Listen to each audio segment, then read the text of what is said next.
ഇന്ന് നമ്മൾ നോക്കുന്നത് ടോക്കിയോ റിവഞ്ചസ് എന്ന ജാപ്പനീസ് അനിമെ ടിവി സീരീസിന്റെ സീസൺ 3 ആറാമത്തെ എപ്പിസോഡാണ്. എപ്പിസോഡിലോട്ട് പോകുന്നതിന് മുമ്പ് എല്ലാവരും നമ്മുടെ വീഡിയോ ഒന്ന് ലൈക്ക് ചെയ്യുക. 700 ലൈക്കാണ് നമ്മുടെ ടാർഗറ്റ്. സോ 700 ലൈക്ക് എപ്പോൾ ആവുന്നോ അപ്പോൾ അടുത്ത എപ്പിസോഡ് അപ്ലോഡ് ആവുന്നതായിരിക്കും. അപ്പോട്ട് സമയങ്ങളാതെ നേരെ എപ്പിസോഡിലോട്ട് പോകാം. എമയെ കൊന്ന ആ ദിവസത്തെ ഈവനിങ് ആണ് കാണിക്കുന്നത്. കിസുക്കി, നിനക്ക് പകരം വേറെ ആരോടെങ്കിലും സറണ്ടർ ആവാൻ പറഞ്ഞിട്ടുണ്ട്. സോ പോലീസ് നിന്നെ തേടി വരില്ല. മൈക്കിയെ പറ്റി മറ്റുള്ളവരെക്കാൾ കൂടുതൽ നന്നായിട്ട് എനിക്കറിയാമെന്ന് വേണമെങ്കിൽ പറയാം. ഒരു ലീഡർ ആയിരിക്കാൻ അതിനെപ്പറ്റി വിവരം ഉണ്ടാവണമെന്ന് നിർബന്ധമില്ല. മൈക്കിയെ പോലെയുള്ള ഒരാൾ മതി. മൈക്കിയെ പോലെയുള്ള ഒരുത്തിന് ഇനി ഒരുപാട് കാര്യങ്ങൾ ചെയ്യാൻ പറ്റും. മൈക്കിയുടെ പൊട്ടൻഷ്യൽ അറിയാതെ ടോമാണ് ഒരിക്കലും ഇനി അവനെ വളരാൻ സമ്മതിക്കില്ല. അതുകൊണ്ടാണ് മൈക്കിയെ ഞാൻ എന്റെ കയ്യിലോട്ട് കൊണ്ടുവരാൻ ശ്രമിക്കുന്നത് എന്ന് കിസുക്കി പറയുന്നു. ഇതൊക്കെ ഓവറാവോന്ന് അറിയില്ല എന്ന് ഇസാന പറയുന്നു. എന്റെ ആഗ്രഹത്തിന് തടസ്സം നിൽക്കുന്ന ആ ഡ്രാഗൺ ഇല്ലാതാക്കാൻ വേണ്ടിയിട്ടാണ് അന്ന് കിയോമെസയെ വെച്ച് കൊല്ലാൻ ഞാൻ പ്ലാൻ ചെയ്തത്. പക്ഷേ അതെല്ലാം ആ ടാക്കിമീച്ചി കൊളവാക്കി. ആ ടാക്കിമീച്ചിയെ കണ്ട അത്ര വലിയ ഫൈറ്റർ ആണെന്ന് തോന്നുന്നില്ലല്ലോ എന്ന് ഇസാന പറയുന്നു. അവൻ ഒറ്റൊരുത്തൻ കാരണമാണ് എന്റെ എല്ലാ പ്ലാനും ഫെയിൽ ആയത്. അൽഹാല ഗ്യാങ്ങിന്റെ ലീഡറെ മൈക്കി ആക്കാമെന്ന് വിചാരിച്ചു. പക്ഷെ അതിന് തടസ്സം നിന്ന ബാജിയെ കാസുട്ടോറയെ വെച്ച് കൊല്ലാമെന്ന് വിചാരിച്ചു. എന്നാ ആ പ്ലാൻ അവൻ കൊളവാക്കി. എന്റെ എല്ലാ പ്ലാനും കൊളവാക്കുന്നത് അവൻ ഒറ്റൊരുത്തനാണ്. രാജ്യം നഷ്ടപ്പെട്ട രാജാവിനെ പോലെ നിൽക്കുന്ന മൈക്കിയെ നോക്കിക്കൊണ്ട് എനിക്കെല്ലാം എന്റെ കൺട്രോളിലോട്ട് കൊണ്ടുവരണം എന്ന് കിസുക്കി പറയുന്നു. ഓഹോ, അതിനാണോ നീ ഹേമയെ കൊന്നേ? പക്ഷെ നീ എന്തിനാ അതില് ഡയറക്റ്റ് ആയിട്ട് ഇൻവോൾവ് ചെയ്തേ? വേറെ ആരെങ്കിലും വിട്ട് കൊന്നാ പോരായിരുന്നോ എന്ന് ചോദിക്കുകയാണ് ഇസാന. നിന്റെ സിസ്റ്ററെയാണ് ഞാൻ കൊന്നുകളഞ്ഞേ, എന്നിട്ട് അതൊന്നും നീ ആലോചിക്കാതെ നീ എന്നോട് ചോദ്യം ചോദിക്കുന്നോ? അവളൊന്നും എന്റെ സിസ്റ്റർ അല്ല. നിനക്ക് വേണ്ടി ഒരു ദിവസം ഞാൻ നിന്നെ തേടി വരും എന്ന് ഇസാന പറഞ്ഞത് അവൻ ആലോചിക്കുന്നു. മാസ്റ്റർ റൂമിലോട്ട് എന്നെ കാണാൻ വേണ്ടി ഷിനിച്ചിറോ മാത്രമാണ് വന്നത്. അവൻ മാത്രമാണ് എന്റെ ഫാമിലി. ഒറ്റയ്ക്ക് ഇനി എനിക്ക് ആരുമില്ല എന്ന് ചിന്തിച്ചിരിക്കുന്ന എന്റെ മനസ്സിനെ സ്നേഹം കൊണ്ട് നിറച്ചത് അവനാണ്. ഷിനിച്ചിറോക്ക് എന്നെ മാത്രമേ ഇഷ്ടമുണ്ടാവാൻ പാടുള്ളൂ. അവന് ഇഷ്ടമുള്ള ബാക്കിയുള്ള എല്ലാവരെയും കൊന്നുകളയണം. കിസുക്കി, നീ കാരണമാണ് എന്റെ ഗോൾസ് എല്ലാം ഞാൻ അച്ചീവ് ചെയ്യുന്നത്. നീ ആഗ്രഹിച്ച പോലെ എന്നെ എങ്ങനെ വേണമെങ്കിലും നിനക്ക് ഉപയോഗിക്കാം. ഇപ്പൊ മൈക്കിയും എല്ലാം നഷ്ടപ്പെട്ട് എന്നെ പോലെ ആയിട്ട് മാറി. ഇനി മൈക്കിയെ പതിയെ പതിയെ ഞാൻ എന്റെ കൺട്രോളിലോട്ട് കൊണ്ടുവരും. കിസുക്കി, ടോമാണ്ണെ നീ എടുത്തോ, ഇനി അത് നിനക്കുള്ളതാ എന്ന് ഇസാന പറയുന്നു. ഇപ്പൊ എന്ത് പറയുന്നു ഹീറോ എന്ന് കിസുക്കി ആലോചിക്കുന്നു.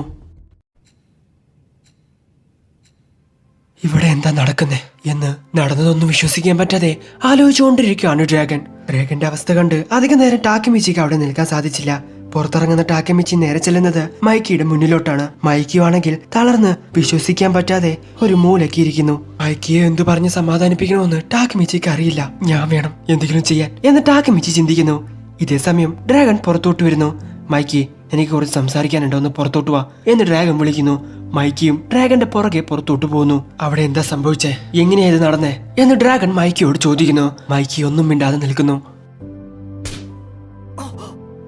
നീ ഉണ്ടാവുമ്പോ എങ്ങനെയാണ് നടന്നേ? നീ അവിടെ എന്ത് പ്ലക്ക് ചെയ്തോണ്ടിരിക്കുവായിരുന്നു എന്ന് ചോദിക്കുകയാണ് ഡ്രാഗൺ. ഡ്രാഗൺ, ഇതെല്ലാം എന്റെ തെറ്റാണ്. ഞാനാണ് ഹേമയുടെ അടുത്തുണ്ടായിരുന്നത്. എനിക്ക് അവളെ പ്രൊട്ടക്ട് ചെയ്യാൻ പറ്റിയില്ല. ഇതൊന്നും മൈക്കിയുടെ തെറ്റല്ല. നീ അടിക്കുവാണെങ്കിൽ എന്നെ വന്ന് അടിക്ക്. ഷിനിച്ചിറോട് ഗ്രേവ് യാർഡിലോട്ട് ഞങ്ങൾ പോയിരുന്നു. അപ്പൊ ഇസാന അങ്ങോട്ട് വന്നു. പ്രശ്നമൊന്നും ഉണ്ടാവണ്ടെന്ന് വിചാരിച്ച് മൈക്കി എന്നോട് ഹേമയെ വീട്ടിലാക്കാൻ പറഞ്ഞു. എല്ലാം എന്റെ തെറ്റാണ്. നീ എന്നെ വേണം അടിക്കാൻ എന്ന് ടാക്കിമിച്ചി പറയുന്നു. ഇത് കേട്ടിട്ട് വീണ്ടും ഡ്രാഗൺ മൈക്കിയെ അടിക്കുന്നു. ഞങ്ങളൊക്കെ പ്രൊട്ടക്ട് ചെയ്യാന്ന് പറഞ്ഞിട്ടല്ലേ നീ ടോമാണ്ണെ ക്രിയേറ്റ് ചെയ്തേ എന്ന് പറഞ്ഞ് വീണ്ടും മൈക്കിയെ അടിച്ചുകൊണ്ടിരിക്കുന്നു. ഇത് കണ്ട് ടാക്കിമിച്ചി പോയി തടയുന്നു. ഫസ്റ്റ് പാവനെ പോലീസ് പിടിച്ചു, പിന്നീട് ബാജി മരിച്ചുപോയി. അത് കാരണം കാസിറ്റോറിയെ അറസ്റ്റ് ചെയ്തു. ഇപ്പത് ഹേമ എന്ന് പറഞ്ഞ് ഡ്രാഗൺ ടാക്കിമിച്ചിയെ തള്ളിവിട്ട് മൈക്കിയുടെ മോന്തക്കിട്ടൊന്നും കൊടുക്കുന്നു. മൈക്കിയും ടാക്കിമിച്ചിയും തെറിച്ചു പോയി താഴെ വീഴുന്നു. ഇപ്പോ ഹേമയും എന്ന് പറഞ്ഞുകൊണ്ട് ഡ്രാഗൺ കരയുവാണ്. ഡ്രാഗൺ, നീ ഒരിക്കലും തളരരുത്. എനിക്കറിയാവുന്ന ഡ്രാഗൺ ഇങ്ങനെയല്ല. നടന്നതെല്ലാം അക്സെപ്റ്റ് ചെയ്ത് അതിൽ നിന്നും പുറത്തു വരുന്ന ഒരാളാണ് ഡ്രാഗൺ എന്ന് ടാക്കിമിച്ചി പറയുന്നു. അപ്പോഴാണ് ടാക്കിമിച്ചി ഹീനയെ പറ്റി ആലോചിക്കുന്നത്. ഹീന മരിച്ചുപോയത് ഒരിക്കലും ടാക്കിമിച്ചിയെ കൊണ്ട് അക്സെപ്റ്റ് ചെയ്യാൻ പറ്റിയില്ല. ഫ്യൂച്ചറിൽ മരിച്ചുപോയ ഹീനയെ രക്ഷിക്കാൻ വേണ്ടിയിട്ടാണ് ടാക്കിമിച്ചി ഇത്രയൊക്കെ കാര്യങ്ങൾ ചെയ്തത്. സോ ടാക്കിമിച്ചിയെ കൊണ്ട് ഹീന മരിച്ചുപോയത് അക്സെപ്റ്റ് ചെയ്യാൻ പറ്റുന്നില്ല.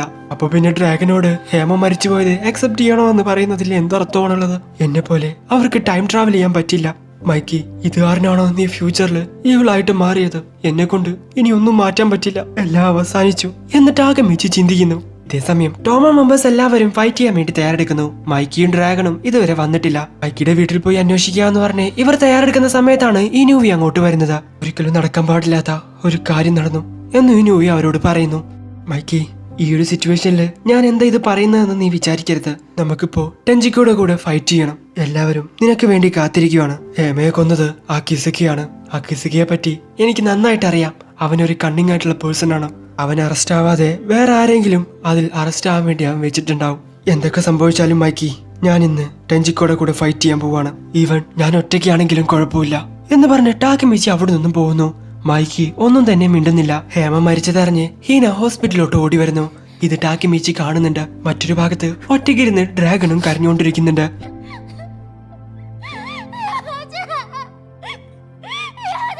ഹേമ എന്നും പറഞ്ഞുകൊണ്ട് ഹീന കരഞ്ഞുകൊണ്ടിരിക്കുന്നു. ഇതൊക്കെ കണ്ട് എന്ത് ചെയ്യണമെന്ന് അറിയാതെ ടാക്കിമിച്ചി അവിടെ നിൽക്കുന്നു. അപ്പോഴാണ് അവിടെ പേണിയിരിക്കുന്നത് ടാക്കിമിച്ചി കാണുന്നത്. കരയല്ലേ ഹീന, നോക്ക് ഞാൻ നിന്റെ കൂടെയുണ്ട് ടാക്കിമിച്ചി എന്ന് ടാക്കിമിച്ചി എന്തൊക്കെയോ കാണിക്കുന്നു. ഹേയ് ടാക്കിമിച്ചി, കോമഡി കാണിക്കാനുള്ള സമയമാണോ ഇത് എന്ന് പറഞ്ഞ് ഹീന ടാക്കിമിച്ചിയോട് ചൂടാവുന്ന സമയത്താണ് ഹീന ടാക്കിമിച്ചിയെ നോക്കുന്നത്. ടാക്കിമിച്ചി വളരെയധികം വിഷമത്തോടെ നിൽക്കുവാണ് അവിടെ. എനിക്ക് 26 വയസ്സുണ്ടാകുന്ന സമയത്ത് ഞാൻ ഡിപ്പാർട്ട്മെന്റൽ സ്റ്റോറിൽ വർക്ക് ചെയ്തുകൊണ്ടിരിക്കുകയായിരുന്നു. അപ്പൊ ഒരു പയ്യൻ പേരൻസിന്റെ കയ്യിൽ നിന്നും കാണാതായി.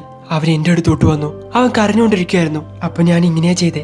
പേടിക്കേണ്ട ആവശ്യമില്ല, ഞാൻ നിന്നെ പ്രൊട്ടക്ട് ചെയ്യും എന്ന് അവന്റെ തള്ളവിരലിൽ വരച്ചത് കാണിച്ചു കൊടുക്കുകയാണ് ഹീനയ്ക്ക്. ഇതൊരു മണ്ടത്തരമാണെന്ന് എനിക്കറിയാം, പക്ഷെ 26 വയസ്സിലും ഞാൻ ഇങ്ങനെ തന്നെയായിരുന്നു, ഒരു മണ്ടനായിട്ട് ഒന്നിനും ഒരു ഉപകാരമില്ലാതെ. ഇത്രയൊക്കെ സംഭവിച്ചിട്ടും ഫ്യൂച്ചറിൽ ഒന്നും അറിയാത്ത പോലെ നിൽക്കുന്നു. എല്ലാതും കണ്ട് പേടിച്ച് ഓടിക്കൊണ്ടേയിരുന്നു. എന്റെ ലൈഫ് മൊത്തം ഞാൻ ഓടിക്കൊണ്ടേയിരുന്നു. പക്ഷെ ചില കാര്യങ്ങൾ എന്നെ കൊണ്ട് മാത്രമേ മാറ്റാൻ പറ്റൂ. ഞാൻ പോവാണ് ഹീന. ഹീറോസ് ഒരിക്കലും ഒന്നിൽ നിന്നും ഓടി ഒളിക്കില്ല. നീ ചിരിക്കുന്നത് എനിക്ക് കാണണം ഹീന എന്ന് പറഞ്ഞ് ടാക്കിമിച്ചി അവിടെ നിന്നും പോകുന്നു. എന്തൊക്കെ സംഭവിച്ചാലും ഞാൻ നിന്നെ പ്രൊട്ടക്ട് ചെയ്യും ഹീന. ഈവൻ ഞാൻ ഇന്ന് മരിച്ചു പോയാലും കുഴപ്പമില്ല, ആ കിസുക്കിയെ ഞാൻ കൊല്ലാതെ വിടില്ല എന്ന് പറഞ്ഞ് ടാക്കിമിച്ചി പുറത്തോട്ട് പോകുന്നു. അവിടെ ചീഫ് യു ടാക്കിമിച്ചിയും കാത്തു നിൽക്കുന്നുണ്ട്. അങ്ങനെ മീറ്റിംഗ് നടക്കുന്ന സ്ഥലത്തോട്ട് അവർ രണ്ടുപേരും പോകുന്നു. ഹേയ് എല്ലാവരും ശ്രദ്ധിച്ചു കേൾക്ക് എന്ന് ചീഫ് യു വിളിച്ചു പറയുന്നു. സോ ടാക്കിമിച്ചി ഉണ്ട് ഇപ്പൊ എല്ലാവരുടെയും മുമ്പിൽ. നമ്മുടെ ലീഡറിന്റെ സിസ്റ്റർ മരിച്ചുപോയി എന്ന് ചീഫ് യു എല്ലാവരോടും പറയുന്നു. എന്ത്, മൈക്കിയുടെ സിസ്റ്റർ മരിച്ചുപോയോ? എങ്ങനെ? മൈക്കി ഓക്കെ ആണോ? അവരെ കൊണ്ട് ഫൈറ്റ് ചെയ്യാൻ പറ്റുമോ? ഡ്രാഗൺ അവിടെ, അവരെപ്പോ വരും എന്ന് എല്ലാവരും ചോദിക്കുന്നു. നമ്മുടെ ലീഡറിനും വൈസ് ക്യാപ്റ്റനും ഒന്നും സംഭവിച്ചിട്ടില്ല, പക്ഷേ അവർക്ക് ഇന്ന് ഫൈറ്റ് ചെയ്യാൻ പറ്റില്ല എന്ന് ചീഫ് യു പറയുന്നു. മൈക്കിയും ഡ്രാഗണും ഇല്ലാതെ നമ്മളെ കൊണ്ട് എങ്ങനെ ഫൈറ്റ് ചെയ്യാൻ പറ്റും? നമ്മൾ എങ്ങനെ അതിൽ വിജയിക്കും എന്ന് എല്ലാവരും ചോദിക്കുന്നു. ശരിയാണ്, ഒരു രാജാവില്ലാത്ത ആർമി ഒരിക്കലും വിജയിക്കില്ല. അതുകൊണ്ട് ഇന്ന് നമുക്ക് ഫൈറ്റ് ചെയ്യണ്ട എന്ന് ഈ നൂപ്പി പറയുന്നു. ശരിയാണ്, ഓൾറെഡി ഒരുപാട് ക്യാപ്റ്റൻസ് ഇല്ല, ഡ്രാഗണും മൈക്കി ഇല്ലാതെ നമുക്ക് ഫൈറ്റ് ചെയ്യാൻ പറ്റില്ല എന്ന് എല്ലാവരും വിളിച്ചു പറയുന്നു. നിങ്ങൾ പറഞ്ഞതൊക്കെ ശരിയാണ്, നമ്മൾ എന്തായാലും തോൽക്കും. പക്ഷേ ടോമാണ് ഇന്ന് ടെഞ്ചിക്കോടെ കൂടെ ഫൈറ്റ് ചെയ്തേ പറ്റൂ എന്ന് ടാക്കിമിച്ചി പറയുന്നു. ഡേയ്, നീ ആരാടാ അത് പറയാൻ? മൈക്കി ഇല്ലാതെ ടോമാണിന് ഒന്നും തന്നെ ചെയ്യാൻ പറ്റില്ല. നീ ഫസ്റ്റ് ഡിവിഷൻ ക്യാപ്റ്റൻ ആയിരിക്കാം, പക്ഷെ നീ പുതുതായിട്ട് വന്ന ആളാണ്. ഫൈറ്റ് ചെയ്യുകയാണെങ്കിൽ നീ ഒറ്റയ്ക്ക് പോയി ഫൈറ്റ് ചെയ്തോ, നീ ഞങ്ങൾക്ക് ഓർഡർ തരേണ്ട ആവശ്യമില്ല എന്ന് പറഞ്ഞ് അവർ അവിടെ നിന്നും പോവാൻ നിൽക്കുന്നു. ഇങ്ങനെയൊക്കെ സംഭവിക്കുമെന്ന് എനിക്ക് നേരത്തെ തന്നെ അറിയാമായിരുന്നു എന്ന് ചീഫ് യു പറയുന്നു. ഇന്ന് നമ്മൾ ഫൈറ്റ് ചെയ്തില്ലെങ്കിലും പിന്നെ എന്നെങ്കിലും നമ്മൾ അവരുടെ കൂടെ ഫൈറ്റ് ചെയ്യേണ്ടി വരും. അപ്പോൾ ഇപ്പോൾ നടന്നതിനേക്കാൾ വലിയ ഒരുപാട് കാര്യങ്ങൾ നടക്കും. എന്തൊക്കെ സംഭവിച്ചാലും ശരി, ഇന്ന് ഞാൻ ഒറ്റയ്ക്ക് പോവുകയാണെങ്കിലും ശരി, ഞാൻ ഫൈറ്റ് ചെയ്തേ പറ്റൂ. ഞാനും നിന്റെ കൂടെ വരുന്നു എന്ന് ചീഫ് യു പറയുന്നു. നിങ്ങൾ രണ്ടുപേരും മാത്രമല്ല, ഞങ്ങളും നിന്റെ കൂടെ വരും ടാക്കിമിച്ചി. ഇങ്ങനത്തെ കാര്യങ്ങളൊക്കെ നടക്കുമ്പോൾ ഒരിക്കലും ടാക്കിമിച്ചി പേടിച്ചോടാറില്ല. അങ്ങനെയല്ല, ടാക്കിമിച്ചി മാത്രം പേടിച്ചോടാറില്ല എന്ന് ആഹോൺ പറയുന്നു. ഇത് കേട്ട് എല്ലാവരും അവിടെ നിൽക്കുന്നു. ജയിക്കാൻ സാധ്യതയില്ലാത്ത ഫൈറ്റിന് മാത്രമേ ടാക്കിമിച്ചി എപ്പോഴും പോവത്തുള്ളൂ എന്നും പറഞ്ഞുകൊണ്ട് ചിരിച്ചുകൊണ്ട് അങ്ങോട്ട് വരുവാണ് സ്മൈലി. ഫൈറ്റിൽ പങ്കെടുക്കാൻ വേണ്ടി ഹോസ്പിറ്റലിൽ നിന്നും ചാടി വന്നതാ ടാക്കിമിച്ചി. ഞങ്ങളെ നിങ്ങളുടെ കൂടെ കൊണ്ടുപോ എന്നും പറഞ്ഞ് മിക്സുയെ അങ്ങോട്ട് വരുന്നു. ഞങ്ങളും നിന്റെ കൂടെ ഉണ്ട് ടാക്കിമിച്ചി എന്ന് പറഞ്ഞ് ആംഗ്രിയും ഹാക്കയും അവിടെ വന്ന് നിൽക്കുന്നു. ഗൈസ്, നമ്മളെ കൊണ്ട് ജയിക്കാൻ പറ്റില്ല എന്ന് ഈ നൂപ്പി പറയുവാണ്. നമുക്ക് വേറെ വഴിയില്ല. ഇപ്പൊ ടോമാൻ പിന്മാറിയാൽ ടോമാന്റെ അവസ്ഥ കഴിഞ്ഞു. ടോമാൻ എത്രത്തോളം സ്ട്രോങ് ആണെന്ന് അവർക്ക് പ്രൂവ് ചെയ്ത് കാണിച്ചു കൊടുക്കണം. ഇനിയിപ്പോ മൈക്കി ഇല്ലെങ്കിൽ പോലും ടോമാൻ ഒരിക്കലും തോറ്റു കൊടുക്കില്ലെന്ന് അവർക്ക് കാണിച്ചു കൊടുക്കണം എന്ന് ചീഫ് യും പറയുന്നു. ഇത് കേട്ട് എല്ലാവരും മോട്ടിവേറ്റ് ആയിട്ട് അതെ ടോമാൻ ടോമാൻ ടോമാൻ എന്ന് ഒച്ചത്തിൽ പറഞ്ഞുകൊണ്ടിരിക്കുന്നു. എത്രയൊക്കെ പ്രശ്നം വന്നാലും ടോമാനെ എല്ലാവർക്കും ഇഷ്ടമാണ്. അതാണ് ടോമാൻ എന്ന് പേയാൻ പറയുന്നു. ഞാൻ ഹേമയും ബാജിയെയും രക്ഷിക്കാൻ പോവാ. അതെങ്ങനെയാണെന്ന് എനിക്കറിയില്ല, പക്ഷെ എന്നെ കൊണ്ട് ടൈം ട്രാവൽ ചെയ്യാൻ പറ്റുമെങ്കിൽ എനിക്ക് പറ്റാത്തതായിട്ട് വേറെ ഒന്നുമില്ല. ഇത് ഞാൻ ചെയ്യുന്നതിന് മുൻപ് എനിക്ക് ടെഞ്ചിക്കോയെ ഇല്ലാതാക്കണം. ഇസാനയെ തോൽപ്പിച്ച് കിസുക്കിയെ അവന്റെ കൺട്രോളിൽ നിന്നും പുറത്തു കൊണ്ടുവരണം. ഒരിക്കലും ഞാൻ തോറ്റു കൊടുക്കില്ല ചീഫ്. വാ നമുക്ക് പോവാം എന്ന് വിളിച്ച് പറയുവാണ് ടാക്കിമിച്ചി. സോ അവിടെ വെച്ച് എപ്പിസോഡ് അവസാനിക്കുന്നു.